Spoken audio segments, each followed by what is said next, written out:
Sa NCAA naman, buhay pa ang title retention bid ng Mapua Cardinals matapos ang matatag na 73-58 na panalo kontra Benilde Blazers sa NCAA Season 101 kung saan ang resulta ay nagpuwersa sa winner-take-all game para manatiling buhay ang kanilang kampanya sa pagdepensa ng corona. Ang ibang detalye alamin sa aking pag-abante. Buhay pa ang title retention bid ng Mapua University Cardinals matapos ang matibay na 73-58 na panalo kontra College of St. Benilde Blazers sa NCAA Season 101 Men's Basketball Quarterfinals nitong Miyerkules sa Playtime Philoil Center sa San Juan.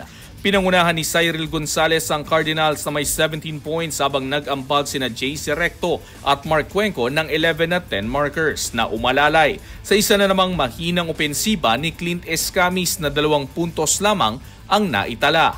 Dahil sa tagumpay na ipuwersa ng defending champions ang winner-take-all game laban sa Benilde, ang team na kanilang hinarap sa Season 100 Finals at may dalang twice-to-beat advantage. Dinikit na Mapua ang kanilang pagkontrol sa laro sa pamamagitan ng 24-13 opening quarter lead na naipreserba nila hanggang sa pagpasok ng halftime sa score na 39-27.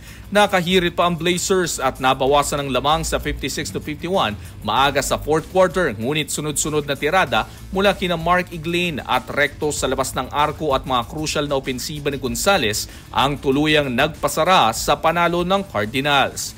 Nagtala ng tig 10 points sina Sean Umali at Ian Torres para sa Blazers na nabigong tapusin agad ang series. Ako si Sus Valdez, Abante Sports, nauna.